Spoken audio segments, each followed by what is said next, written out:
पावसाळा तोंडावर आला असलं तरी धाराशिव जिल्ह्यामध्ये पिण्याच्या पाण्याचा भीषण दुष्काळ आहे। त्याचबरोबर आपण इथे पाहू शकतो की जे पाणी मिळतं ते दूषित पाणी आहे, त्यामुळे अनेक नागरिकांचं आरोग्य धोक्यात आलेलं आहे। लहान मुलासह ज्येष्ठ नागरिक आजारी पडत आहेत, काही महिला आपल्यासोबत आहेत। ते मला सांगा, पिण्याच्या पाण्याची काय परिस्थिती इथली?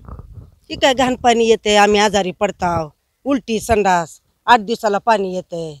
पाण्याची गैरसोय आहे गावात, ग्रामसेवक लक्ष देत नाही, कर्मचारी पण लक्ष देत नाही। हो, सांगितलं तर होय होय होय होय म्हणून निघून जाते।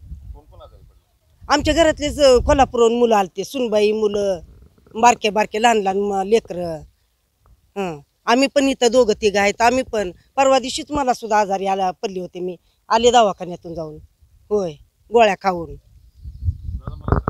काय परिस्थिती आहे पाण्याची? पाणी गावात पाणी भरपूर असल्यामुळे भरपूर आहे पाणी, पण पाण्याचं नियोजन नाही। अधिग्रहण पाणी आहे, ते अधिग्रहण पाणी दुसरीकडे त्याचा वापर कुठं होतो काही माहीत नाही। गावात पाणी अजिबात नाही।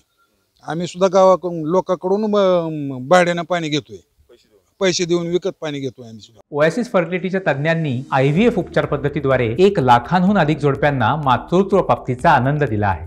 मोफत अपॉइंटमेंट बुक करण्यासाठी आजच संपर्क साधा। आम्ही 1000 रुपये महिन्याला ठरवलेले आहे। 1000 रुपये महिना ठरवून आम्ही भाड्या लोकांचं विकत पाणी घेतोय। नाही ना, हे असलं गदळ पाणी येतो, आम्ही पितच नाही हे पाणी। आमची मागणी का आम्हाला पाण्याची व्यवस्था करून द्यावी, हीच मागणी आमची।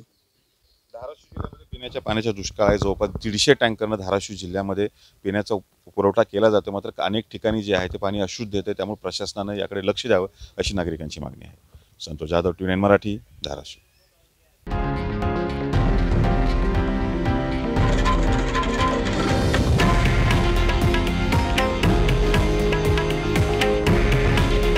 हे आहे देशातील नंबर 1 न्यूज नेटवर्क आणि आपण पाहत आहात TV9 मराठी।